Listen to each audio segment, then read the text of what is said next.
and welcome to Victory is Yours channel.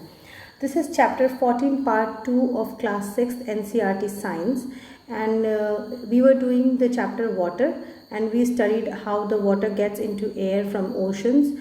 So it is through evaporation and transpiration, then it the water droplets condense, and then it falls in the form of rain or snow or hail, and then this water runs down through rivers, lakes and streams, and then finally reaches to oceans or seas. And okay, so this whole cycle of water from ocean, including the groundwater to again ocean, is called water cycle, and this is responsible for the supply of water on the earth's surface. So now that was a quick recapitulation, and now we shall begin with 14.5. what if it rains heavily? क्या हो कि अगर बहुत ज़्यादा वर्षा हो जाए. Okay, so the time duration and the amount of rainfall varies from place to place. तो जो बारिश का टाइम है, उसकी लेंथ ऑफ मतलब कितना टेन्योर है वो, प्लस उसका अमाउंट मतलब बहुत ज़्यादा वाली बारिश हो रही है या हल्की हल्की सी बूंदाबांदी हुई है, ये सब चीज़ें वैरी करती हैं place to place. In some parts of the world it rains throughout the year, while there are places where it rains only for a few days. तो वर्ल्ड में कुछ ऐसे पार्ट है जहाँ पे थ्रू आउट द ईयर वर्षा होती है, और कुछ ऐसे पार्ट्स है जहाँ पे only for a few days. Okay, so आप ये वाटर साइकिल का एक डिपिक्शन है.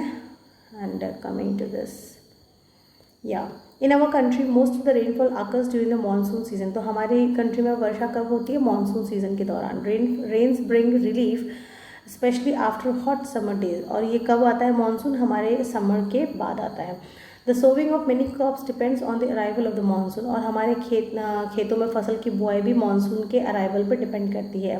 हाउएवर एक्सेस ऑफ रेनफॉल में लीड टू मैनी प्रॉब्लम्स. अब जब अगर ज़्यादा हो जाए तो बहुत सी प्रॉब्लम्स हो सकती है. Figure 14.10, heavy rains may lead to rise in the level of the water in river, lakes and ponds. The water may then spread over large areas causing floods. तो जो water है वो मतलब जो river और lake या ponds के area से बढ़ करके बाहर के outer area में फैल करके problems कर देता है, which is called flood. The crop field, the forest, villages, cities may get submerged by water. In our country, floods cause extensive damage to crops, domestic animals, property and human life. और हमारे country में floods जो है बहुत ज़्यादा damage करते हैं crops को, डोमेस्टिक एनिमल्स को. ठीक है. During flood the animals living in the water also get carried away with the water. और जब फ्लड होता है तो जो पानी में जो जीव जंतु रहते हैं वो पानी के बहाव के साथ दूसरी जगह पे पहुंच जाते हैं. They often get trapped on land. और फिर जब पानी तो वहाँ से निकल जाता है, लेकिन वो पानी के बहाव के साथ बाहर धरती पे पहुंच गए होते हैं, या उस कीचड़ में और उस टाइप के उसमें फंस जाते हैं और वहाँ पे मर जाते हैं. Flood water recedes. ठीक है. Rains also affect the animals living in the soil. और जो सॉइल में जीव जंतु रहते हैं मिट्टी के अंदर, तो वो भी बारिश से अफेक्टेड हो जाते हैं. Okay, 14.6 is what happens if it does not rain for a long period. अब जब अगर इतनी ज़्यादा वर्षा हुई तो इतनी सारी प्रॉब्लम है. अब अगर वर्षा ही ना हो तो क्या हो? So can you imagine what would happen if it does not rain in a region for a year or more. अगर एक साल या उससे ज़्यादा वर्षा ना हो तो क्या हो? The soil continues to lose water by evaporation and transpiration. अब सॉइल का तो क्या है कि अब उसके ऊपर कोई ऐसा एनवेलप तो लगा नहीं है जो उसका इवेपोरेशन को रोक दे, क्योंकि रोज़ सनराइज़ हो रहा है, धूप हो रही है, तो सॉइल में जितना भी पानी है वो सब इवेपोरेशन के थ्रू, प्लस जो पेड़ पौधे हैं उसके ट्रांसपिरेशन के थ्रू वाटर लॉस हो रहा है. Since it is not being brought back by rain. अब चूँकि वर्षा तो हो नहीं रही है, सिर्फ पानी निकल ही रहा है, इवेपोरेट ही हो रहा, वापस नहीं आ रहा, तो सॉइल क्या हो जाती है? सूख जाती है. The level of water in ponds and wells of the region goes down. और जो पानी का लेवल है, सतह है, पानी का जो लेवल है वो कुएँ वगैरह में काफ़ी नीचे चला जाता है. ओके, सम ऑफ देम में इवन ड्राई अप. और बल्कि ऐसा भी हो सकता है कि वो पूरी तरह से सूख जाए, मतलब उसमें पानी ही ना रह जाए. द ग्राउंड वाटर में ऑल्सो बिकम स्कैर्स. और जो धरती का जो पानी है वो भी जो मतलब जो हम हैंड पम्प या ट्यूबवेल वगैरह से जो निकालते हैं उसमें भी कमी आ सकती है. दिस में लीड टू ड्रॉट. और जब ऐसा हो ग्राउंड वाटर जो है वो भी कम पड़ जाए, वो भी सूखने लगे, तो इस कंडीशन को हम क्या बोलेंगे? ड्रॉट. ड्रॉट यानी कि सूखा. Okay, so this is it in drought condition it is difficult to get food and fodder, और सूखे की स्थिति में ना हमारे लिए फूड होता है ना जानवरों के लिए फॉडर होता है। You might have heard about the droughts occurring in some parts of country or the world। आपने अगर न्यूज़ वगैरह सुनते हैं तो इंडिया में मतलब हमारी जो कंट्री है वहाँ और वर्ल्ड में भी कहीं पर भी जो ड्रॉट वगैरह की न्यूज़ आती है आपने सुना ही होगा, लोग भुखमरी से मर रहे हैं, सूखे की वजह से भुखमरी आ जाती है। Are you aware of the difficulties faced by the people living in these areas? What happens to animals and vegetation in these conditions? Try and find out about this by talking to your parents and neighbors and by reading about it from the newspapers। तो आपसे कहा जा रहा है कि आप imagine कीजिए ऐसा कुछ और फिर वहाँ के लोगों को और वहाँ के जानवरों की किन हालतों का सामना करना पड़ता है उसके बारे में आप सोचिए, विचार कीजिए और लिखिए, और ये सब आप पेरेंट्स, नेबर्स और के से डिस्कस कीजिए और अपने न्यूज़पेपर या मैगजीन से पढ़िए। Okay, so this you can do. बहुत सी प्रॉब्लम्स आ जाती है। सबसे ज़्यादा तो पहले पीने का पानी का समस्या हो जाता है, और जब मतलब खेत में पानी नहीं है तो फसल नहीं होगी, फसल नहीं होगी तो राशन नहीं है, खाने के लिए अनाज नहीं है, फल नहीं है, सब्ज़ी नहीं है, और जानवर भी जब पानी नहीं पी रहे तो उनके अंदर भी एनर्जी नहीं, वो भी सूखे की वजह से भूख प्यास तरह तरह के मरना शुरू हो जाते हैं। ओके, तो मतलब एक चीज़ दूसरी चीज़ को, दूसरी चीज़ तीसरी चीज़ को, इस तरह से ये एक विशियस सर्कल शुरू हो जाता है प्रॉब्लम्स का। Okay, so how can we conserve water? अब वाटर का हम कैसे बचाव कर सकते हैं, कंजर्व कैसे कर सकते हैं? Only a small fraction of water available on the earth is fit for use of plants, animals and humans.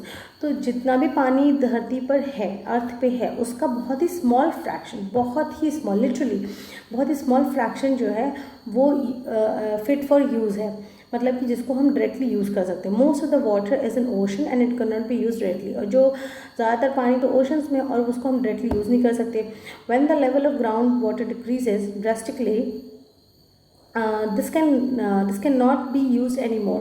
तो जब ग्राउंड वाटर लेवल बहुत ज़्यादा ड्रास्टिकली नीचे चला जाता है तो अब हम उसको भी मतलब यूज़ में नहीं ला सकते। The total amount of water on earth remains the same but the water available for use is very limited and is decreasing with over usage.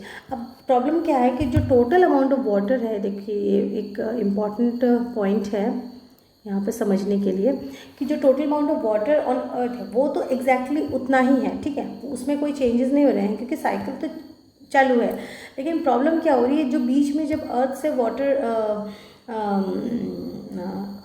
अर्थ पे जब वाटर आ रहा है तो वहाँ पे प्रॉब्लम हो रही है। क्यों? क्योंकि हम हमारे जो मतलब एक हम इतना एक्सेसिव यूज़ कर रहे हैं ना इंडस्ट्रीज़ में, प्रोडक्शन में, हमने पहले बहुत सारी चीज़ें पढ़ी, इतना वाटर का मतलब जुडिशियस यूज़ नहीं कर रहे हैं। जो एक मतलब जितनी ज़रूरत है आप उतना यूज़ कीजिए, नेचर का उतना है, लेकिन आप ज़रूरत से ज़्यादा जिसको बोलते हैं ना इफ़राद में खर्च करना, तो उस तरीके से आप करोगे, अननेसेसरी वाटर का मतलब वेस्टेज करोगे तो उतना फिर नहीं होता। तो आप तो वेस्ट कर ले क्योंकि आप केपेबल हो, आपके पास वो चीज़ अवेलेबल है, लेकिन आपका जो वेस्टेज है वो किसी दूसरे का हक है ना, किसी दूसरे का हक आपने मार दिया। सो ये बहुत गलत तरीका है। तो क्या हो रहा है कि वो वाटर तो उतना ही, लेकिन जो अवेलेबल वाटर है वो कम पड़ जा रहा है, ठीक है। आई होप मैं एक्सप्लेन कर पा रही हूँ कि व्हाट आई वांट टू से इज़ कि जैसे जितना भी पानी है वो तो है, लेकिन जब वो धरती पे आता है और जब वो नदियों में, तालाबों में और जो भी अदर वाटर बॉडीज़ है उसमें आता है, तो पहली बात तो ये है कि वहाँ पे इतना पोल्यूशन है कि वो पानी वैसे ही बेकार हो जा रहा है, ठीक है। फिर उसको जैसे तैसे करके आप उसको क्लीनिंग करके सब कुछ करा के उसको ट्रीटमेंट करके फिर पीने योग्य बना के, पोर्टेबल बना के आप वाटर सप्लाई करते हैं पाइप्स के थ्रू। पाइप में अगेन लीकेज है, कुछ पानी तो वैसे ही बह गया, फिर रहा बचा उसमें जब लीकेज है, जहाँ कहीं लीकेज वहाँ से अदर इन्फेक्शियस ऑर्गेनिजम्स वगैरह है ना, बैक्टीरियल इन्फेक्शन घुस जाते हैं, उससे दूसरे इन्फेक्शंस कैरी हो जाते हैं। पानी हमने पीने के लिए पिया, लेकिन पानी से हमें दूसरी बीमारियाँ मिल रही लाइक टाइफाइड, कॉलेरा, जॉन्डिस, ठीक है। तो ये हो गया। उसके बाद फिर वो पानी हम पी तो रहे, प्लस हमारे घर में इतने सारे केमिकल्स यूज़ होते हैं कपड़े धोने में, मॉपिंग में, इवन यूटेंसिल्स में, फिर हमने जो इंडोर आउटडोर प्लांट्स हैं, जो हमारे छोटे मोटे हमारे पार्क है वहाँ पे, फिर हम कार भी धो रहे हैं पानी चला चला के। ये नहीं कि एक बाल्टी और मग लेके 2 बाल्टी के पानी में काम कर लें, हम कंटिन्यूस पानी चलाएंगे, पानी के फ्लो से, जेट से ही हम कार को वॉश करना चाहेंगे, गेट धुलेंगे, घर धुलेंगे। So all this is very very very bad practice. आपको कोशिश करनी चाहिए कि पानी का जितना हो सके बचाव करें, ठीक है। आपसे जब पानी वेस्ट हो ना, आप ये इमेजिन करो, आई लिटरली बिलीव कि मुझे सच में अगर मेरे घर में भी अगर पानी कोई वेस्ट करता तो मुझसे रहा नहीं जाता। I just say to them कि आप लोग तो राजस्थान जाओ तो ही समझ में आएगा। So the demand for water is increasing day by day, the number of people using water is increasing with rising population. अब क्या हो रहा है कि वाटर का जो डिमांड है वो भी बढ़ रहा है और नंबर ऑफ पॉपुलेशन जो है जो वाटर का यूज़ करेंगे वो भी बढ़ रही है। In many cities long queues for collection of water are common sight. और बहुत सारे शहरों में ये जो सप्लाई वाला पानी है इसको लेने के लिए बहुत लंबी लाइन लगती है। Okay, so in also more and more water is used for producing food and by the industries. और भाई जब जनसंख्या बढ़ रही है तो उसकी भूख मिटाने के लिए उतना ही क्रॉप प्रोडक्शन होगा। जब क्रॉप प्रोडक्शन हमको उतना करना है तो जैसे हमने एक जगह पढ़ा था अभी इसी चैप्टर में कि 1 किलो या 2 किलो गेहूं के प्रोडक्शन के लिए अराउंड 500 लीटर्स ऑफ वाटर का पूरा टोटल साइकिल चल जाता है, ठीक है। तो अब आप सोच लो कि उस तरीके से कितना बढ़ता चला जा रहा है जो लोड है क्रॉप प्रोडक्शन के ऊपर, जो लोड है। और जब क्रॉप प्रोडक्शन की डिमांड बढ़ रही है तो क्रॉप प्रोडक्शन में वाटर का यूसेज भी बढ़ेगा। इंडस्ट्री में भी सेम हाल है, जब पॉपुलेशन बढ़ रही है तो इंडस्ट्री की जो भी चीज़ें जो भी प्रोड्यूस है वो सब ज़्यादा डिमांड चाहिए। जब उसको ज़्यादा प्रोड्यूस करना है तो डेफिनेटली वाटर ज़्यादा यूज़ होएगा, है ना। तो ये सब चीज़ें आपस में इंटरलिंक्ड है। These factors are leading to shortage of water in many parts of the world, hence it is very important that water is use carefully. We should take care और नॉट टू वेस्ट वाटर, ठीक है। तो वही जो मैंने आपको बताया कि पानी का बहुत बहुत ध्यान रखें। So 14.8 is rain water harvesting. One of the way of increasing the availability of water is to collect rain water and store it for later use. आप सभी ये अपने घरों में कर सकते हैं जिनका अपना निजी मकान है। Collecting rain water is called rain water harvesting, ठीक है। तो जब रेन वाटर को आप कलेक्ट करते हैं, आप इस तरीके से अपनी छत का कंस्ट्रक्शन करवाएं और सब कुछ कि जब भी बारिश हो मानसून में तो आप उस पानी को कलेक्ट कर ले, चैनलाइज करके एक पाइप के थ्रू आए और फिर वहाँ से एक ड्रेन में आए और उस ड्रेन से और नीचे कहीं प्रॉपर तरीके से जाए, ठीक है। देखिए आप 14.13 फिगर है roof top rain water harvesting. तो ये एक सिस्टम है, इससे आप ग्राउंड वाटर लेवल को बढ़ा सकते हैं और अपने खुद के लिए भी पानी कलेक्शन के लिए बचा सकते हैं, यूसेज के लिए। What happens to the rainwater that falls in places that are mostly covered with concrete roads and buildings? It flows in drains and isn't it?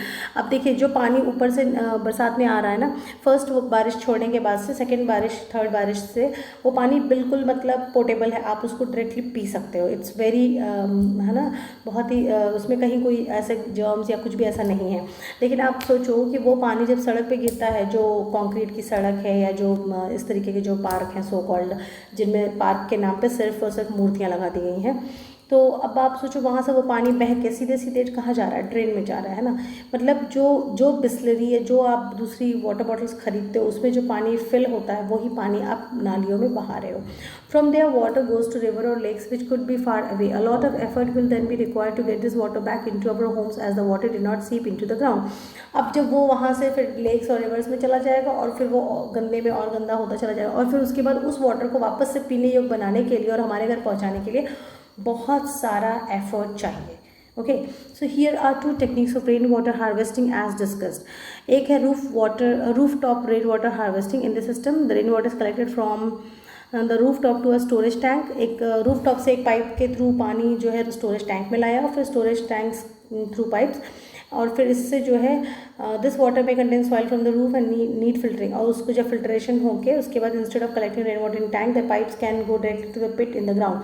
This then seeps into the soil to recharge और refill the ground water, ठीक है। और वहाँ से आप उसको ground में जो है ग्राउंड वाटर रिचार्ज करने के लिए यूज़ कर सकते हैं। सेकेंड है another option is to allow water to go into the ground directly from the road side drains that collect rain water, ठीक है। ड्रेन्स कुछ इस तरीके से बनाए कि वो ड्रेन्स जो है रेन वाटर को कलेक्ट करे, ज़्यादा से ज़्यादा रेन वाटर कलेक्ट करे और वो फिर वहीं से ग्राउंड में सीपेज होना शुरू हो जाए, ना कि वो डायरेक्टली गंदे नदी नालों में चला जाए। Okay, so with this we have completed this chapter water. And हमने इसमें क्लाउड पढ़ा, कंडेंसेशन पढ़ा, ड्रॉट पढ़ा, evaporation, flood, ground water, hail, ocean, rain water harvesting, snow, water vapour and water cycle. ठीक है, I hope all the terms are very much clear to you guys. So thank you so much for listening, thank you so much for watching. Please share, subscribe and comment below. Any queries, any doubts, most welcome, and I shall see you in another video with chapter 15. Thank you so much.